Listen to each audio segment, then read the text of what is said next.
Това, което сега проследяваме с камерата всъщност, Така. това трябва да е пътя на пътя. Да, пътя на пътя. Точно. Пътя на пътя. Добре. Долу в низината на около 2 км, не повече, се намира село Горна Бяла речка. То има надморска височина 380 метра. А гара Лакатник, което е на север от тук, следващата снимка ще бъдете там, е на 392 метра. С други думи, река Искър е на същото ниво, на каквото е и Горна Бяла речка.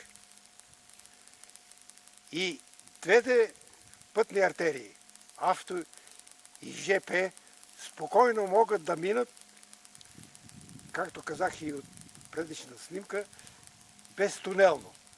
Но този проблем ще бъде решен от специалистите при Главното управление на пътища, Министерство на благоустройството и при Министерство на транспорта. Но проектантите трябва да бъдат едни и същи, защото трябва рано или късно да се мисли за още един проблем, който е нещо като закачка. Природата, това, което сега ни е предоставила като голяма възможност, като голем късмет, природен дар за тази пътна артерия Видин-София-Солун, може да бъде нарушен от разтопяването на ледовете, които могат да ни залеят за нула време от двете страни, така че прохода Дружеската светлина да стане дъно на море. Затова трябва да се мисли още сега, че не е далече времето, когато между Дунава и Солун ще има плавателен канал. Плавателен канал, който ще изпълнява функциите вече не на международно речно съединение, каквито са сегашните плавателни канали в Централна Европа, Западна, предимно, а ще бъде вътрешно заводския транспорт на Обединена Европа. Така, значи сега снимаме посока София и в голямата далечина, където почти в мъгла се вижда един връх. Това е Витоша, така ли? Витоша, да. Почвам. Да. Снимаме посока юг от Дружеската светлина. В далечината едва забележимо е планина Витоша с нейния черни връх. Отсам е Софийското поле. Следващото хоризонтче, препречило се на може би 500 метра по-ниско, е Софийското поле. С хребете, който се очертава, е некъде около 500 метра надморска височина. Насам вече почват по Искърското дефиле със своите вляво и вдесно близки хоризонти. 3, 4, 5, 6 на брой. Което значи, че от тук до Нови Искър, особено за железопътната линия, за да се получи желаната максимална скорост от 160-170 км, е необходимо да се направят трасета, които са приблизително прави. Наклоните могат да бъдат и по-високи, но трасетата да бъдат прави, за да може да се развие такава скорост. Без това е невъзможно да се ползва това за международен път. Но нямаме друга възможност. Добре, нека да кажем и това, че в момента се намираме на мястото, където е бил стария римски път. Така. Доказателство, че тази малка надморска височина е ползвана още и по време на Римската империя, на юг от село Дружево, в близост до гара Лакатник, има изградени 4 градища, които са контролирали керванопотоците. Да се знае кой минава, какво кара и къде отива. А нека да обясним какво точно е градище. Градище значи, че е някаква крепост, която е градена изкуствено. С големи камъни, с големи подпорни стени и само вход от една страна. В зависимост от терена, от запад или от изток.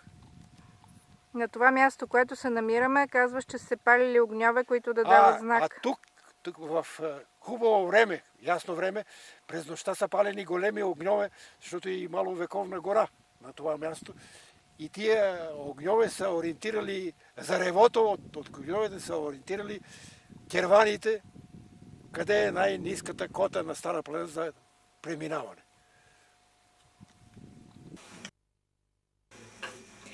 Ето какво казва журналистът Митко Божков за пътилата на Владин Вълков. Покъртителна е откровената му биография, наречена "Това се случи пред очите ми".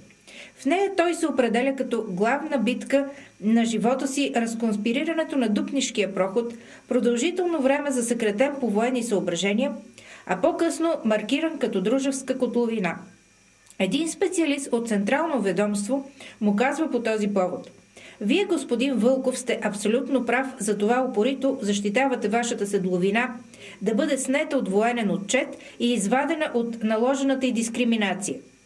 Освен това, природата видимо е била много щедра към селото. В тази разлята клисура може спокойно да се изградят както магистрален път, така и двойна ЖП линия. В 75-годишната битка с институциите Владин Вълков защитава идеята за свързване на България с Западна Европа. Той е огорчен, че не получава смислени и ясни държавнически обяснения за сагата около този проход." Сега се намираме близо до село. До село Горна Бела речка. Така, и поглеждаме в посока на юг, от северната страна на Старопланинския проход, Дружеската седловина. От прокарването на енергото на високото напрежение от Козлодуй, вместо да се катерат на Петрохан на 1400 и нещо метра надморска височина, те предпочетоха да прекарат електропровода, другия транш, през тук, защото целогодишно тук прохода е проходим. Аз съм на 92 години, в продължение на 70-80 години, откакто помня, нашия проход нито е заснежаван, нито е заледяван. Нещо повече. Често пъти той служи в висока облачност и атмосферни смущения, служи под облаците да минават и самолети, които търсят спасение за летищата на Враждебна и Кумарица. Тази разлята котловина позволява, според групата, която водих през 1965 година на 10 май от София, 3 инженери, между които и съветника на генерал Винаров, началникът на главното управление на пътищата, който е от Враца. Когато отвори топографската карта и аз бех последен да слезна от колата, не ми даде възможност даже да надникна да видя какво е отбелязано на тази топографска карта. Затвори картата и казва: "Дай да заминаваме." То е ясно, че тази клисура е толкова разлята, че тук спокойно могат да минат какви ли не пътни артерии без особени затруднения, защото могат да се разположат съвсем спокойно от двете страни на скатовете при наклони, които са допустими за тогавашните изисквания, а сега са хептен благоприятни, тъй като и железниците, и шосетата могат да се развият и при по-високи наклони. Добре. Освен това, село Горна Белеришка има надморска височина, 380 метра надморска височина, река Искър при гара Лакатник е на 392 метра, което значи без притеснение може да се направи плавателен канал, за който стана дума и на самия проход Крушите, когато отговарях на зададените въпроси. А ето и още две мнения за личността на Владин Вълков, поборникът от Дружево, който твърди, че ще затвори очи завинаги само ако се разходи по осъществената своя идея магистралата за Солун през Дружевската седловина. Тодор Теохаров, колега на дядо Владин, на когото той е направил неоценима услуга някога, казва за него: „Сега се радвам, че съм имал допир до такъв българин, човек и патриот, на база на неговите неуморни усилия за правда.